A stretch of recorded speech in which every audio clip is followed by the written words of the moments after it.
Et bonjour tout le monde, on se retrouve pour une vidéo de présentation de Fantasy, un titre de Johan Cavege, édité chez Bubble, qui a une particularité. Vous voyez, Fantasy Alma avec ce personnage, et vous retournez le bouquin, et c'est Fantasy Yourcenar. Et en fait, c'est l'autre point de vue sur cette séquence, puisque vous revoyez justement Alma, l'une des héroïnes du récit, de ce côté-là. Pourquoi cette particularité et pourquoi cette fantaisie, ai-je envie de dire? Eh bien, c'est très simple, parce qu'en fait, le récit est à double entrée et raconte eh bien, deux histoires, tout simplement. Vous allez d'un côté suivre l'histoire de Yourcenar, un personnage gigantesque, géant, et de l'autre côté, Alma, cette petite blonde avec une très grosse épée. Vous le savez, j'aime beaucoup les personnages qui ont des grosses épées. Je ne sais pas, j'ai un truc là-dessus. Certainement mes heures passées à jouer à Devil May Cry quand j'étais adolescent. Et donc vous allez suivre en fait d'un côté et de l'autre, justement, la princesse Alma tout d'abord, qui vit dans un royaume où eh bien, il y a un rite chaque année, la saignée ça s'appelle. Et c'est un voyage, un peu un voyage initiatique on va dire, où eh bien, quelqu'un est choisi pour aller tuer un dieu et rapporter une preuve de ce fait d'armes, de cet accomplissement, j'ai envie de dire. Et eh bien Alma, elle va se lancer dans cette quête. C'est la fille de la reine. Elle a donc forcément une grosse pression qui repose sur ses épaules. Et elle se lance dans cette quête. Mais c'est une quête qui n'est pas si... Eh bien, qui est un peu particulière et qui comporte sa part de mensonges, comme toutes les quêtes mises en place par des puissants. Et donc, à partir de là, c'est un voyage fantastique qui va s'ouvrir pendant 140 pages avec Alma, aux côtés d'Alma. Et lorsque vous avez fini ce récit avec Alma, vous allez avoir la deuxième partie, où vous pouvez très bien commencer par Yourcenar d'ailleurs. Le récit est vraiment bien construit de cette manière-là, puisque vous pouvez le lire en fait de la façon dont vous voulez. Alors attention, hein, c'est technique. Du côté d'Yourcenar, ça se lit comme un manga. Donc attention, ça pourrait être technique pour certains. Mais en vrai, c'est pas si compliqué que ça. Et donc de l'autre côté, vous allez avoir Yourcenar qui nous raconte eh bien, une épopée, en fait, une histoire qui dure sur 1000 ans. Puisque Yourcenar fait partie d'une race de géants qui peuplent justement la planète où s'est installé le peuple de Alma. Donc c'est un peu une espèce de confrontation qui existe en fait entre des géants et puis des humains derrière.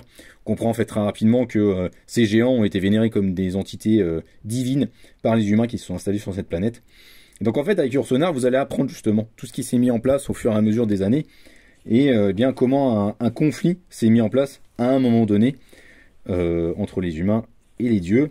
Et donc vous allez avoir vraiment tous les coulisses de ça, et puis surtout vous allez suivre Yourcenar qui est un personnage très facilement attachant, puisqu'elle est, elle est vraiment portée par une envie de pacifisme, une envie de compréhension des autres, de communication avec les autres. Le problème c'est que dans ce peuple de géants, avant de passer à l'âge adulte, eh bien, il y a une espèce de rite où vous allez aller voir une prophétesse qui va eh bien, prophétiser votre avenir. Et elle se voyait déjà aux côtés de son amoureuse Tam, faire sa vie tranquillement, sauf que la prophétesse va lui raconter quelque chose d'autre. Et ça va profondément la perturber, justement, ce destin qui lui est prodigué, au point eh bien, de passer plusieurs centaines d'années à s'interroger, à se questionner, et à faire autre chose que simplement profiter et vivre de sa vie. Et en fait, que ce soit avec Yourcenar ou avec Alma, Johan Cavege propose un récit qui parle justement du poids des traditions et à quel point les traditions peuvent parfois nous bloquer et nous confondre dans un mensonge, dans une réalité qui est illusoire. Et que parfois les traditions sont des choses auxquelles il vaut mieux échapper. Alors, c'est un récit qui est très...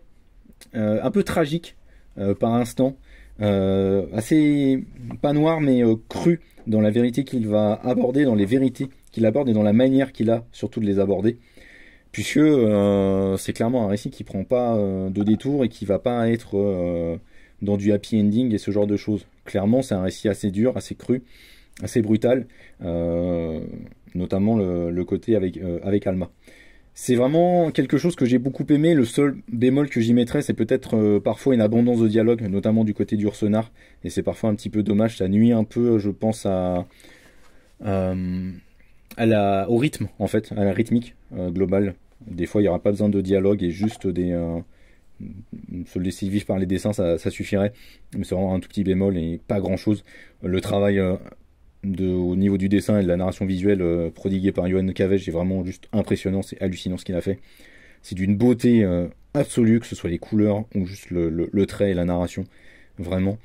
Si vous n'avez pas entendu parler de fantasy, je vous conseille vraiment et vivement de foncer dessus. C'est un superbe album en grand format, vraiment une grande beauté, un voyage bien assez dingue, assez unique dans sa manière d'appréhender les choses et qui, avec ses 2 points de vue complémentaires, plutôt que d'avoir eu un tome 1 et un tome 2, offre tout de suite, immédiatement, un récit qui est très intelligent, très mature dans ce qu'il propose et dans ce qu'il raconte. Et vraiment, c'est un pur régal. Presque un coup de cœur. Il y a juste ce côté dialogue qui peut-être me bloque un petit peu. Mais sinon, c'est foncez dessus, quoi, parce que c'est vraiment de la bombe. C'est super beau et bravo Yohan Cavej pour ce bijou. Ciao!